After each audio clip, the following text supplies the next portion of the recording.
I'd just like to really just say how much I appreciate everything that you guys have done for me, from youth leaders to to the adult leaders to really everybody. Everyone has just extremely influenced me while I'm here. I'd like to give a really big, special, warm thanks to my family and friends. If it wasn't for you guys pushing me every step of the way and getting me rides everywhere I needed to go, I don't really know what I would have done.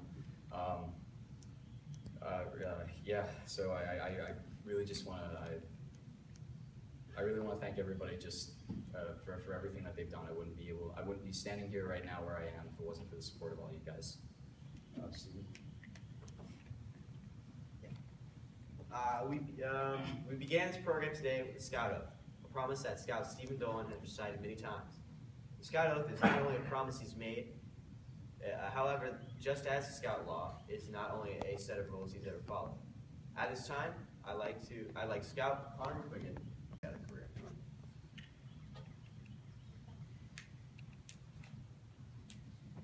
The scouting program is designed to grow with the boy. Tiger Cub activities, for example, are quite simple when compared to those of a Boy Scout troop, and we require much more of Boy Scouts than we do of Tiger Cubs. Tiger Cubs are first-grade Cub Scouts. Like their older brothers, one of the first things they do is learn the Cub Scout promise. I, Connor, promise to do my best, to do my duty to guide my country, to help other people, and to obey the law of the pack. The law reads as follows. The Cub Scout follows a Caleb. The Cub Scout helps the pack go. The pack helps the Cub Scout grow, and the Cub Scout gives goodwill. The motto of the Cub Scouts is do your best. The next step, of course, is Boy Scouting, where the boys learn the oath and the law that we say at each of our meetings. Boy Scouting also has a motto, be prepared, and a slogan, do a good turn daily. During his scouting career, Stephen Dolan has learned and striven to obey all of these promises, oaths, laws, mottos, slogans, and slogans. Later today, he will repeat one more promise, the Eagle Scout promise. The important thing to remember, and this applies to all of us, is that we shouldn't forget the promises we've made just because we're making a new promise now. It's important to do our best, to help other people, and to follow Kayla and give goodwill, to be prepared and to do a good turn daily. The Scout Oath, the Scout Law, and the rest are not just for Scouts, they're for life. I'd now like to call Jacob up for the Trail to Eagle.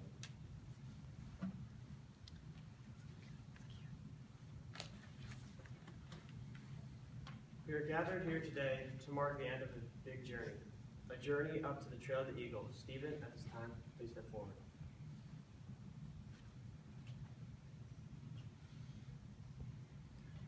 As a new scout, his first task was to learn the scouting ideals, the oath, the law, and the motto, and the slogan. By pledging to live by these guidelines, he became a full-fledged scout and earned his scout badge.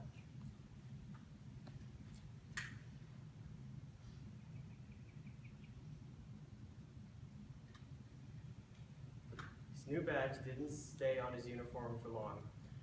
He quickly worked through the tenderfoot requirements, memorizing the oath and the law, going to his first camp out and learning basic first aid skills. He's now a tenderfoot scout.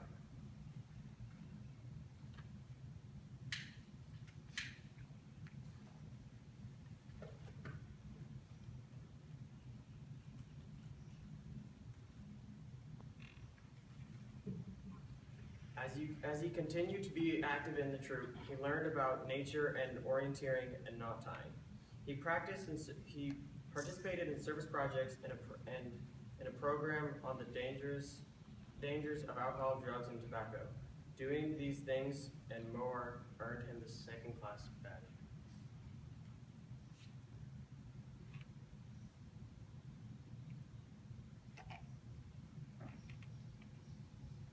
Soon, a year had passed. He had been on 10 campouts and many hikes.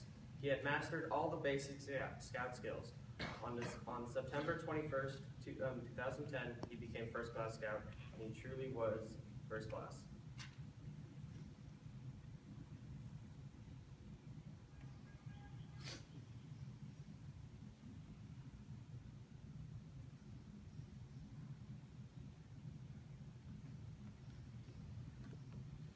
At this point, he paused for a well-deserved rest.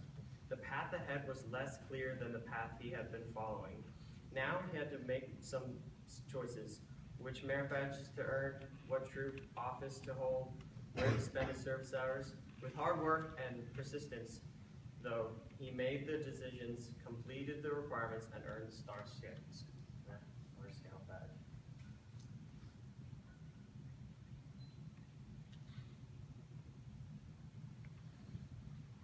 The next rank seemed no harder than Star, but he had already done most of the easy merit badges.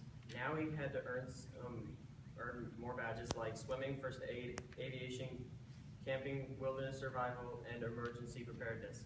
He worked hard as a troop leader, completed more service projects, and became a life scout, one step away from Eagle.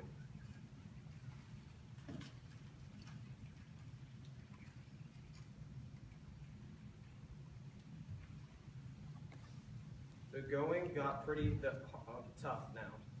He could no longer put off these really hard badges. And now he not only had to participate in service projects, but he had to plan and lead such a project.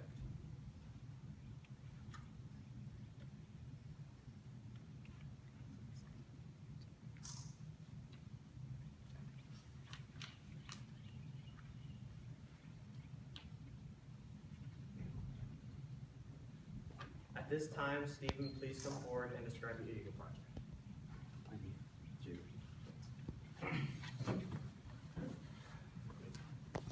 So for those of you who aren't aware with the project that I conducted, my project was building a multitude of bluebird boxes that were erected here on the Church of the Incarnation's property, if you saw them driving in possibly, if you came in from the other direction. I put up 3 boxes here on the church's property and then one on the adjacent property of Java, right across the street. And it seems as though the Bluebird Society that was so nice as to assist me in aiding some schematics and some other plans, put up another box there. I also did some work behind the church here. There's a nice trail that you guys can go for a walk on. And fortunately, the railings are now fixed, so you don't have to worry about falling all the time. So, the project it was relatively tough for the time being. The idea didn't come to me immediately. So, like a lot of other scouts probably right now in this room that are in life, they're probably thinking of doing something at Ivy Creek. But I didn't decide to do that due to the fact that I guess I've been going to this church for about the 3 years that I've been here now, and I've been getting a little more active, and the influence that the youth group and everyone else has put out on me, I felt I had to give something back.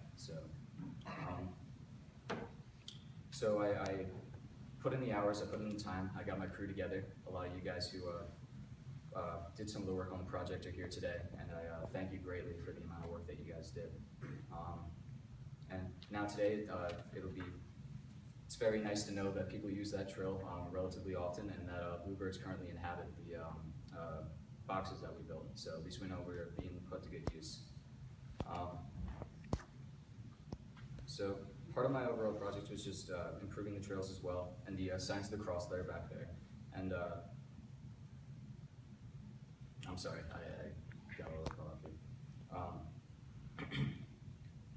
So yeah, that was pretty much my project, and I'm very sure that the church is appreciative of the boxes are here, as I was appreciative of them for allowing me to erect such a structure on their property.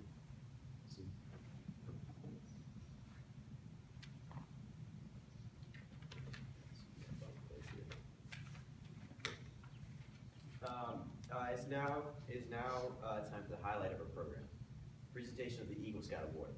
I'd like to ask Scoutmaster Mike Nelson to come forward and make the appropriate presentations.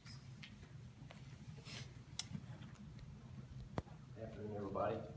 It's an honor to be here to celebrate Stephen's accomplishments.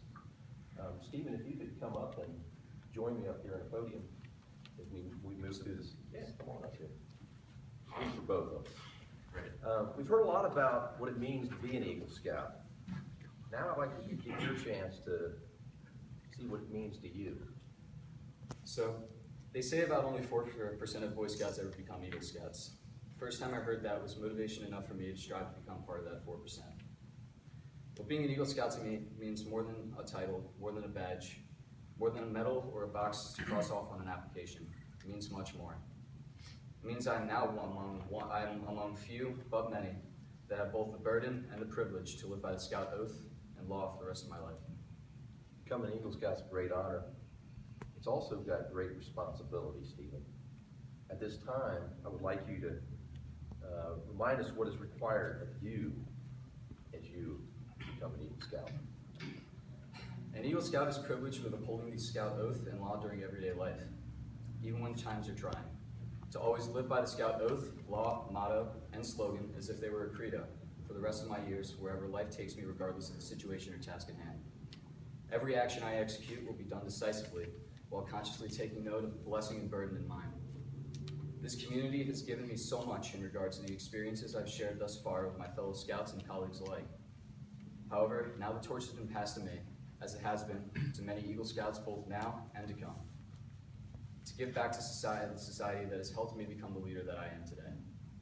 It is now my responsibility, no, my privilege, to demonstrate with extreme prejudice the leadership in which I have spent years honing, but now to help cultivate the leaders of the future, the new Eagle Scouts of this generation, within our troop and afar, and hope that one day others may walk along the long, rewarding trail to Eagle and see their ambitions both speedily and effectively come to fruition.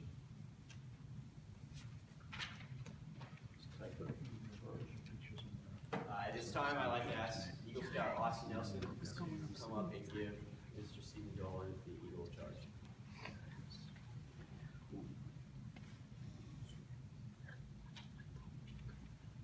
During your time in Scouting, you have learned and lived the Cub Scout promise, the law of the pack, the Cub Scout motto, and of course the Scout oath, law, motto, and slogan.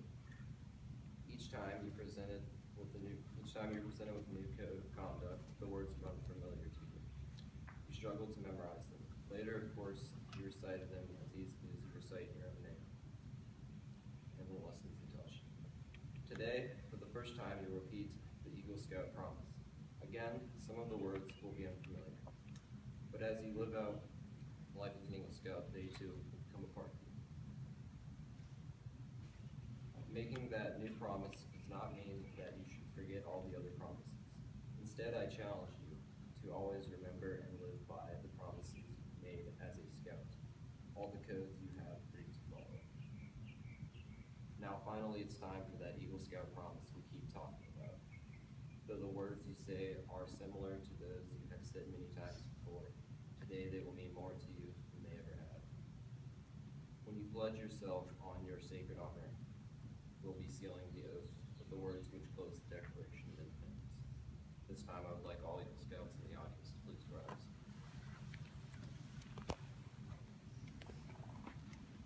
Scout Son.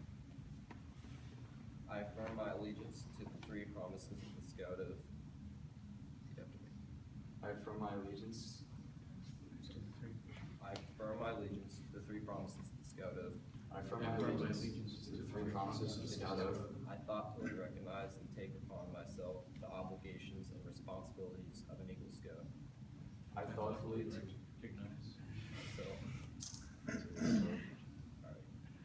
I thoughtfully recognize and take upon myself the obligations and responsibilities of an Eagle Scout. I thoughtfully recognize I thoughtfully recognize and take upon the responsibilities and take upon myself the obligations and responsibilities of an Eagle Scout. On my honor, I will do my best. On my honor, I will do my best to make my training an example. to make my training an example. My rank and my influences count strongly for the better scouting. To make my training an example, and my rank and influence count strongly for the better scouting.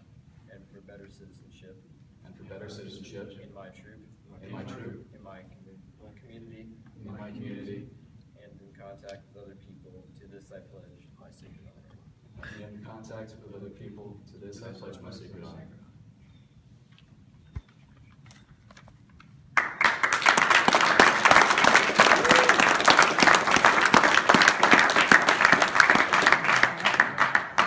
Stephen Dolan for quite some time. I think I was probably the first person to shake his hand when he walked into the troop. So he's been a big part of my time in Scouts, and I think a small part in his. So, before he goes off to do all the great stuff that he's destined to do, I'd like to share a couple of stories, 3 to be exact. So, there was a time, I think Stephen and the other Stephen will remember this, when I was the nice guy. I was the good guy of the troop, right? And Stephen, no matter how awesome he is, he can find out how to exploit certain things. We were camping out on this trip called Klondike, and Klondike means cold. It really does. So Stephen Dolan, being the charismatic guy that he is, he was hanging out in our tent. And we were up late talking because we can, we're men, so we can do that. It was getting late, and Stephen Dolan says, I am too tired to walk back to my tent. It is too cold out there. So I'm like, okay, that's cool. You can just sit back there. So we're trying to go to sleep, and 5 minutes later, Stephen says, I am really cold. I'm like, okay, that's cool. Just go to sleep, right? No. 5 minutes later, he says, I'm really cold. So Stephen, in his persuasive ways, manages to get me, the reputed good guy of scouting, to give him my dang sleeping bag. It is 5 degrees outside, and Stephen will not walk back to his tent. He gets my sleeping bag, and he sleeps in that. And I pull on my coat, and I shiver my way through the night. Poor me. Oh. Yeah. Look at you, Steve. So, there's a couple more stories. One, I think you won't like this as much. We're camping out at summer camp, right? And anyone that's been to summer camp knows that about 5 days in, there's this haze of craziness that's just kind of hanging over everybody. Because you've been sweating all week, you've been stuck with the same people, the same moldy tents, But here comes along, towards the end of the week, the highlight of our experience. It's what we call Hot Sister Night. Everyone goes crazy. We have everyone's family come in, right? They get together, they go up to the hall, they eat their pizza, and it's just a good time, right? But we, boys being boys, we are enjoying ourselves. So, come along, families come up to visit the campsite, and we're having a good time and hanging out with people.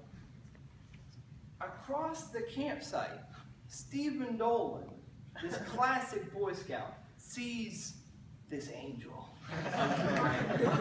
She is just so beautiful,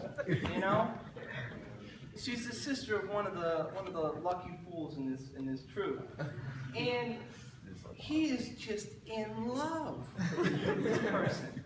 It's like the classic fairy tales. It is awful. He starts throwing the frisbee around, jumping up and down, being all charismatic. Classic Stephen. And he's just loving this girl.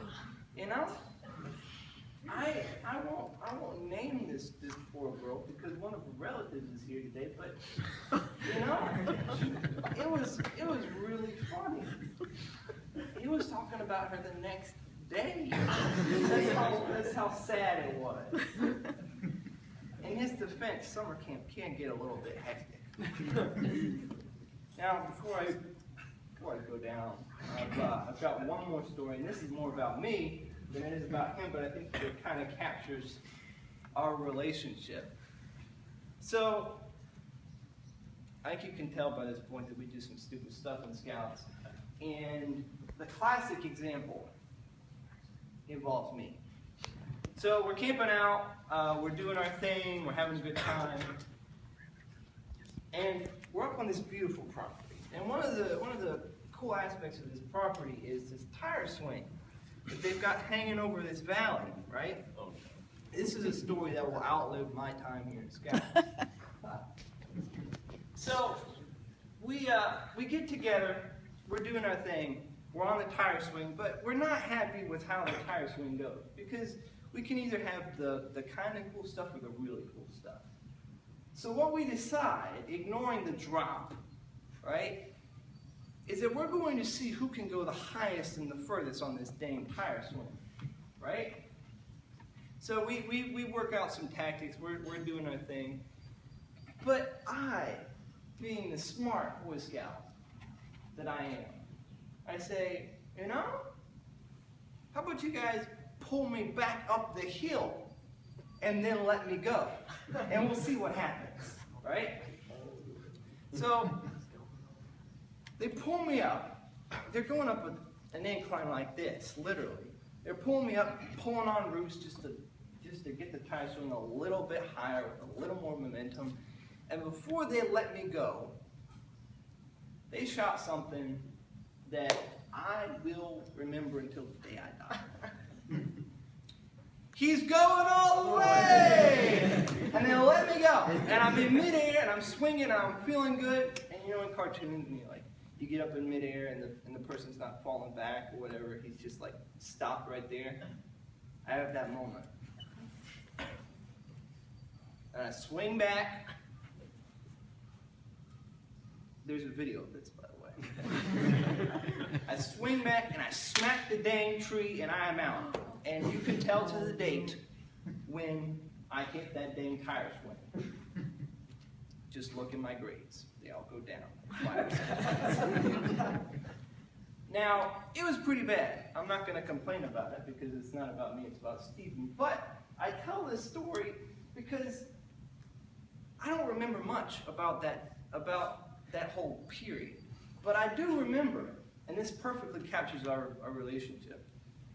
When Stephen hears about this collision, he gives me 2 words. You dumbass.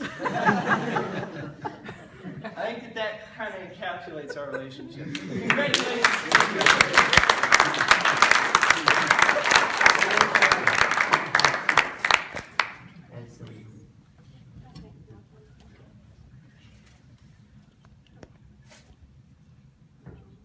Okay.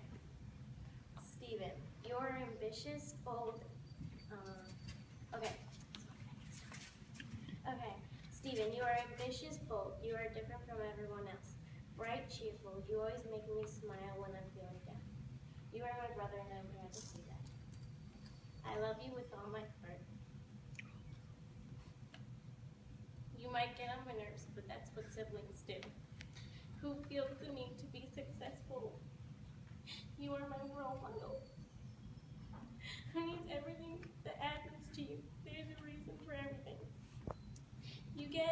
You gave all your love to friends, family, and associates who fears to fail, who would like to see the better in people. You are a resident of my heart. Congratulations, Stephen Dolan.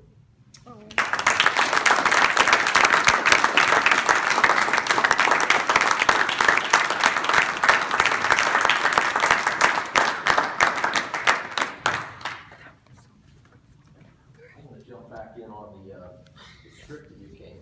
We kind of jumped, but this is great. This is what it's all about. It's your court of honor. So let's, if the honor guards would please.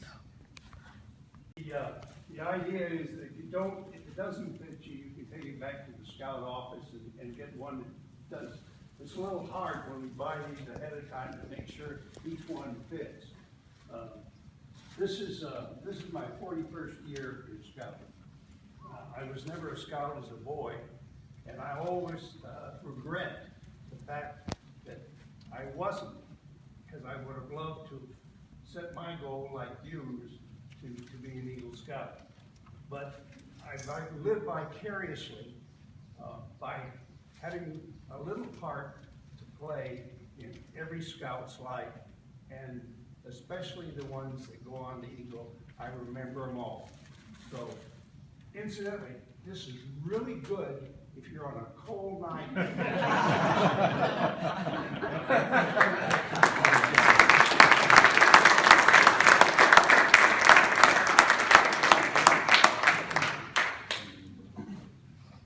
Here he comes. Absolutely. Get ready. Okay, back to the fun stuff. For those of you who don't know me, I'm Mike Danlich. I'm one of the assistant scoutmasters here at Troop 111. Before I start, I'd like to say, JR, with good guys like you, I'm glad we don't have too many bad guys in the troop. And I'm also glad that I don't have a daughter.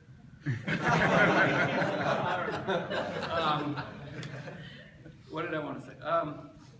I remember when Stephen first joined the troop, moved out from New York. And here was this kid, you know, he had his pants tucked into his spit-shine black combat boots, military style. His aviator sunglasses. I don't even think I knew you looked like the first 6 months. And if I saw it right, there were some pictures with some dog tags. Is that right? Yes, sir. So my first impression was sort of like, you know, what's this kid's deal? You know? But then I met his dad, and I thought, it could be worse. You know? I think maybe I can work with this kid. So, a couple of memories. A few years ago at summer camp, I think it's Thursday night, it might be Wednesday, they do an evening prayer service at camp. And the one year they were giving out Bibles. And I saw a lot of the boys took the Bibles, and I think, quite frankly, that many of them took them because they didn't want to be the boy that didn't take one. But the next day, more than 20 hours later, I found Stephen down by the waterfront reading his new Bible by himself. Do you remember that? Yeah. And I came up to him, and I saw a boy by himself, buddy system, by the way. And I just came over to make sure everything was okay. And I saw what he was doing, and I said, don't ever stop reading. Right? Remember? And I'm saying that again. Don't ever stop. And along those lines, Stephen has been begging me for a couple of years now to get trained to be a counselor for the Adult Tarry Day religious emblem. That's the first of the Catholic religious emblems. All of the faith traditions have the religious emblems. But Stephen is very interested in growing in his faith. I'm very sorry I haven't finished the training yet. It's been more difficult than either of us thought it would be, but there's still time, and I'm still hoping to pull it off if you are. And then my last memory, Stephen, was a few years ago. I went up to the climbing wall. There were several boys from Troop 111 that were doing the climbing merit badge. My son was one of them. And I wanted to see, I took some pictures, some of those pictures are mine. But man, Stephen, going up that wall, like Spider-Man, just right up the wall. No problem at all. It was amazing. He's got a real gift for that. And I want that to stay with you as an image as you go forward in life. If you remember and live by your faith, if you remember and live by the Scout Oath and the Scout Law, then whenever you're faced with a challenge, you'll go up it like you did that. You might slip a little bit here and there, but you'll get over it. Congratulations.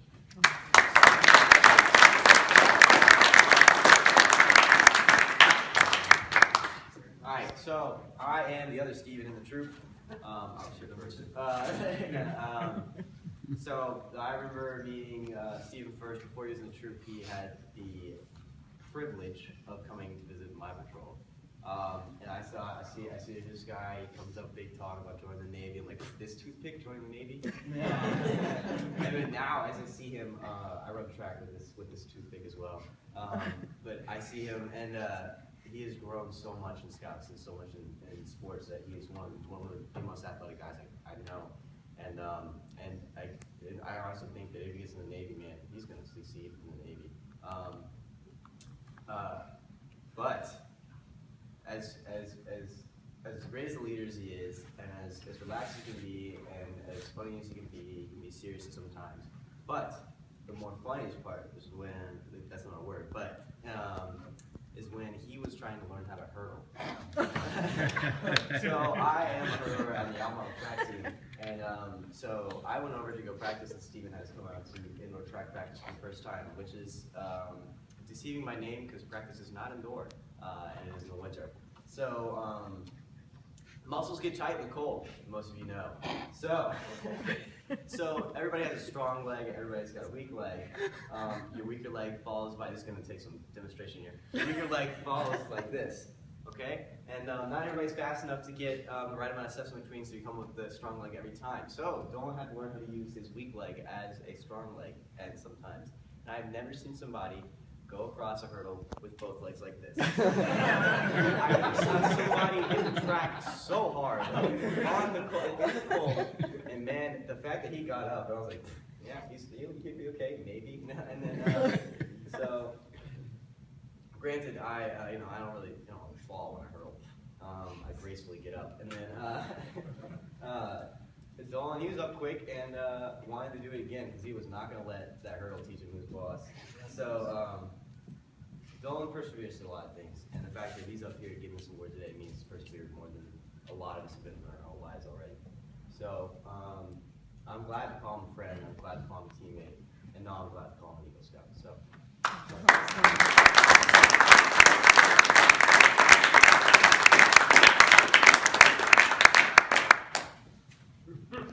All right, so my name is Joshua Oliver. I'm the Assistant Senior Patrol Leader of Troop 119. I'm also a member of the track and field team at Atmore High School. My greatest memory of Steven, I met Steven in 7th grade, 8th grade, something around there in middle school at Jack Dewitt. But my greatest memory happened not too long ago. We're at track practice at indoor, and Steve comes up, he's like, Josh, I'm gonna pole vault. I'm a pole vaulter, and I was like, Steve, what do you mean you're gonna pole vault? He's like, I'm gonna pole vault. I was like, it just doesn't have, you don't take a giant stick and jump over a bar overnight. Unless your name is Stephen Dolan, and then you do. So, we had conference championships were in a week. Coach came to me and said, Josh, we need more points. I was like, what do you want me to do? He's like, teach someone how to pole vault. So, Steve comes up, he's like, I'll do it. I was like, okay. So, we get Steve vaulting in 3 days, and he comes in 3rd place at the conference championship. Yeah. Granted, there were only 3 people. It's not the point. He still cleared something, which is impressive. Most people don't start vaulting until like 2 weeks after they start. Steve started 3 days. Is that really showed you? The first time he went up off of that pole, I was very scared. Because if you don't know, when you pole vault, there's a pole, there's 2 giant metal bars, and he was about that far away from smashing his head into one of those metal bars, and I thought, I was like, Steve, you're done. He's like, no, I'm not. He goes over again, and he has it, just like that. So that just shows you that, again, like the hurdle story, Steve's not just gonna, let some object keep him down. It's just gonna keep going. So that's my memory of Steve.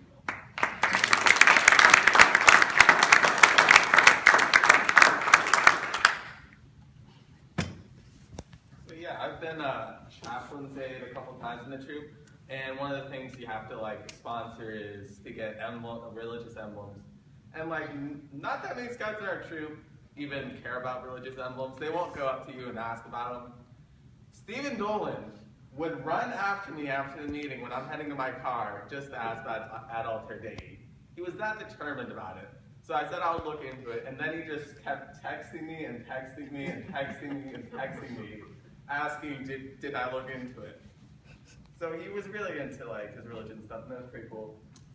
Then another thing was, we learned Stephen was from New York, and with most New Yorkers, they know their pizza. They don't like it when you give them terrible pizza.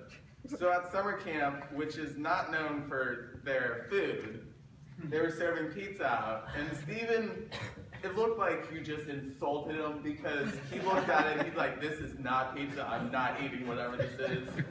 And he just kept talking about it for the rest of the meal. He would not let it go. Well, good job.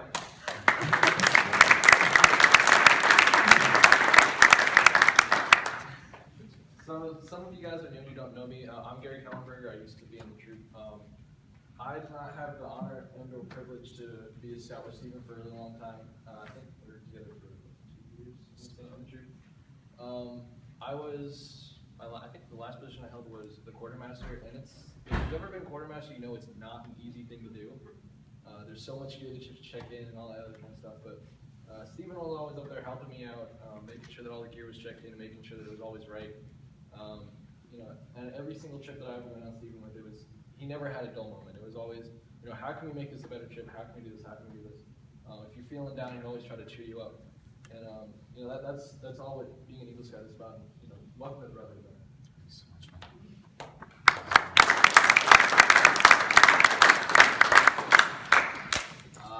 So a lot of people have talked about, he never lets an object get in his way.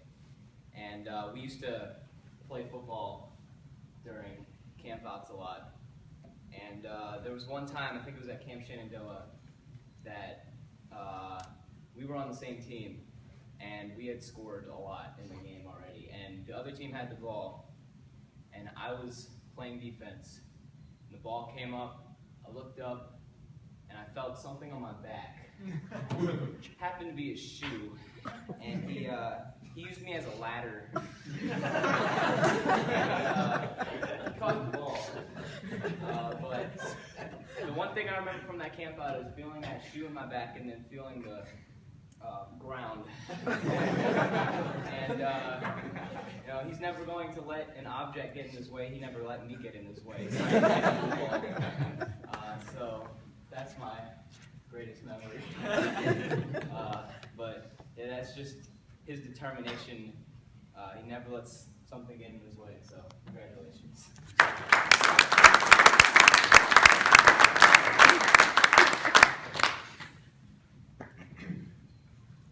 Quick, just mainly because I know you don't like public speaking and all that, but I'm just going to share a story anyway. I don't know if a lot of Eagle Scouts typically do that, they're on court of honor, but you know what? That's my court of honor. But I've been very fortunate enough to know Austin for the last 4 years that I've been down here, and each spring break I was also extremely fortunate to be able to go down with his family to the Outer Banks. So thank you very much for that as well. Something that Austin and I really love is just pretty much only a couple of things: music, relaxing, and longboarding, and that's about it. You give us all three of those things and we're done. That's it. So I remember, I think it was either the first or second trip we went down there, probably both. It happened so many times. But so we would go out and longboard every day, just because it's always beautiful down there, and even when it's raining, why the heck not? So there were always these really, really nice neighborhoods that had these awesome hills, and we would always watch these videos of these really cool longboarders doing all these cool tricks on their longboards and stuff, and we're like, oh man, we're gonna be like them, it's gonna be crazy awesome.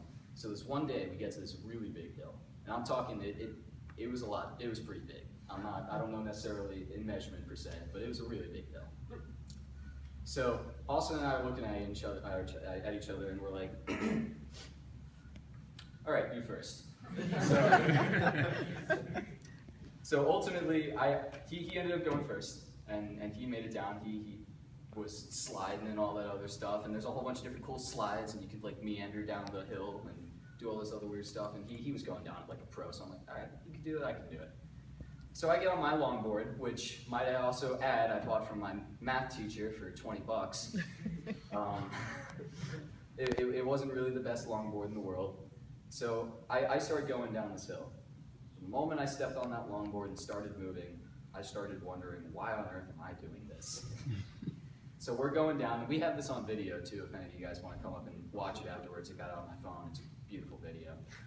I'm trying to wind down and all that other stuff, and it looks really good to start. Everyone's like, wow, dude, you're a good longboarder. And then it was perfect right up towards the end, until my trucks, which are like the little things that hold the wheels like an axle, locked up on me. And the board went shooting out, like just in some direction, and I went face planting on my body on another. Might I also mention, the biggest protection that we had was a helmet, not a shirt, not socks, not shoes. So this is probably terrorizing me here for a decent amount of parents, but it was a good experience nonetheless. So I end up just smacking my body straight up on the pavement, on the concrete, and I didn't move for a second. And Austin's just like, whoa. And you could even hear him on the video, and it was great. First thing he says, he's just like, "You all right, man?" And the first thing you hear me do is I am just laughing like crazy. That's the only thing I remember is I was just laughing like crazy. And you're like, "Well, at least we got it on the video. You looking like a stud." That's right. So we would just do that all day long, and I just remember those days.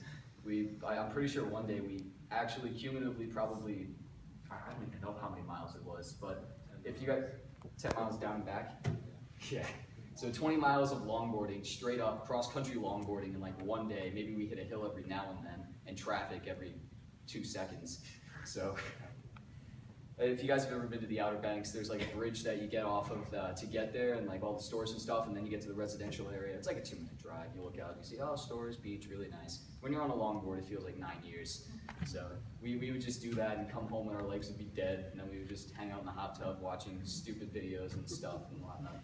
But I cherish those moments with you, and you were a huge influence on me here in the troop, and I thank you for that. So, and I really thank all you guys for doing the same. So, some of you may know that at least as far as colleges and stuff are concerned, I'm working towards hopefully heading off to Navy and pursuing flight career and stuff like that. And you guys have been so supportive of that. It's not even funny, and I cannot thank you guys enough for the support that you guys have given me to get to where I am today. The amount of work that I have done, that you guys have pushed me to do, especially as far as Eagle is concerned, has not even come. It is done beyond for preparing me for the stuff that I'm already embarking on and that I'm going to hopefully embark upon for the rest of my years. So thank you guys so much. All the adults have been just crazy helpful to me in one way or another, and especially the ones that come from Navy backgrounds. So, sorry everyone else. Go Navy, the Army. So I guess it's very typical to give out mentor pins during these things, and I'd like to give one out to the same person who I wrote this poem for. Ms. Noss, can you come up real quick? Ever since I walked into this troop from the very first day, you were the most, probably the most greeting of adults out of every single one of them. Very welcoming, and you still do it today. I sit here as an older scout and just wonder, how do you do it? Just every single little rascal that walks into the door that comes and joins this troop, and trust me, they can get on our nerves. We know that for a fact. But you come in with a smile on your face and you make them feel at home. So I just want to give you this pen to let you know that you made me feel at home. Thank you very much, Stephen.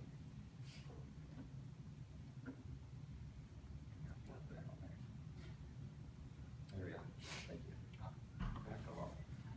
Thank you very much, sir.